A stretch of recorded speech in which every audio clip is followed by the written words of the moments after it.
Hi, this is Madeline. I'm going to be doing a thoracic and cardiac assessment. This is my fiance Connor, and he's going to be helping me out today. So to start, you're going to inspect the anatomy of the chest cavity, which in this case, Connor actually has pectus excavatum, which is the concave of the chest, if you want to turn to the side. This is when the connective tissue actually pulls the sternum and the ribs inward. There's different forms of this. You can either go inward, you can have a barrel chest, and there's different complications of that. He actually had a repair when he was 16 years old, but since then it's kind of the connective tissue's already pulled that back down, and it was so severe that they couldn't pull it all the way out. So you're going to look, you're going to check the scapula, the rib cage. You can palpate, feel for all the different structures. And then we're going to go ahead and turn you around as well. And you're going to look at the symmetry of the shoulders. You're going to look at the scapula. You're going to look at the spine. He actually has a little bit of scoliosis too, which is when the spine curves. So if you follow it with your fingers or even mark it with a marker, his actually turns to the side, goes straight down, and goes a little to the right and back down straight. And these, don't worry, we didn't beat him. These are actually just stretch marks. So with this, you're going to also check and make sure the shoulders are symmetrical and one isn't higher than the other. And you're going to go ahead and palpate, look for any masses, any tenderness, looking for cancer or any kind of fluid masses in the lungs. And you'll palpate in a symmetrical movement.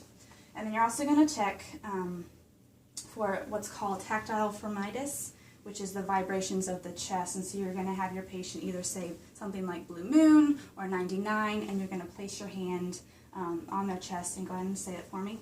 Blue moon. And you're going to go down. Blue moon. In like a Z formation. Blue moon. Same as you would if you were auscultating the lungs. Blue moon.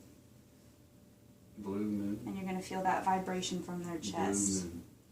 Blue moon. And then to check for chest expansion, you're going to take your hands and you're going to kind of pull the skin and have them take a deep breath in. And exhale. And you should have both of your hands move out. And in the case of one moving further than the other, that could be something called like what am I thinking of? Fluid in the lungs or air in the lungs, either a pneumothorax or a hemothorax. And those are obviously hard conditions to deal with. Next, we're going to actually listen, and we're going to do 3 different tests to test for either consolidation or fibrosis of the lungs. And the first one is called whispered pectoralici. I think that's how you say it. And what you're going to have your patient do is whisper 1, 2, 3. You know when you listen to your patient's heart in a hospital and they start talking to you and you can't even hear, you have to take it out because it sounds so muffled and distant. That's actually good. If you can hear the patient talking while you're listening, that's when the lung tissue is so consolidated or has fibrosis that it conducts that sound, which is bad. So I'm going to go ahead and listen and have you whisper 1, 2, 3 for me. And the same pattern of the Z.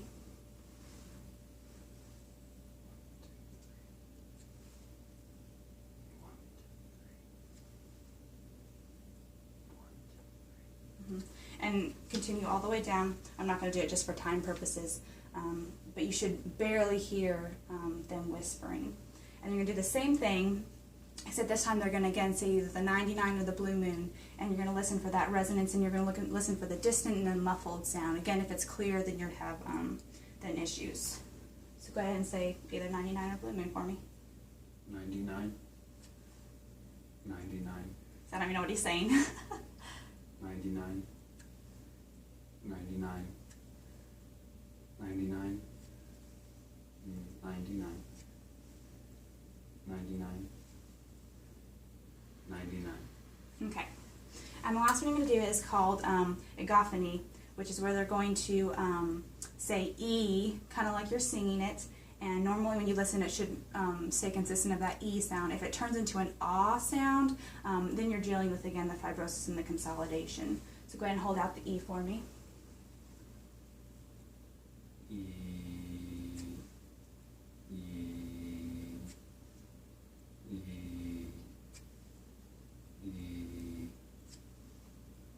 E. E.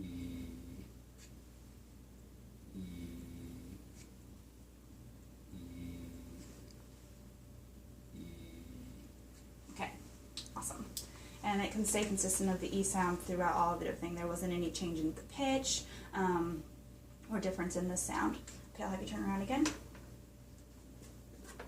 And now we're going to look at the heart, and you will also take the breath sounds in the same Z formation. You'll just have them take inspiration and expiration, and just listen to the clearness of the lungs. If you hear any crackles or wheezes, that could indicate fluid or air that's not supposed to be where it's supposed to be.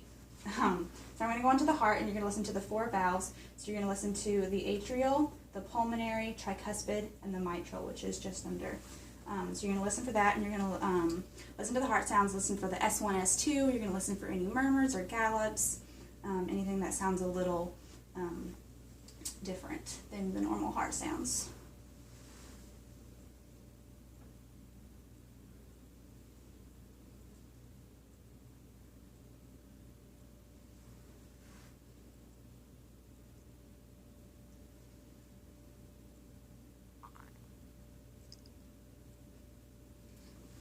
And then you also, to check the rate, the apical rate, you're going to count for 60 seconds, and that will be your rate.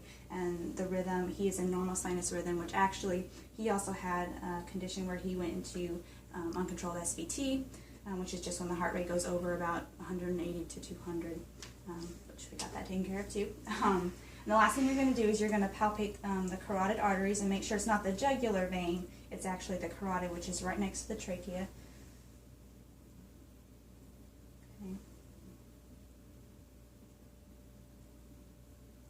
And they are symmetrical.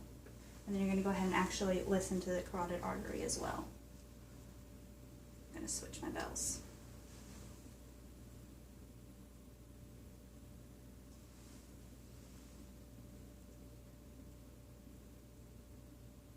Okay. And that completes the thoracic and cardiovascular assessment.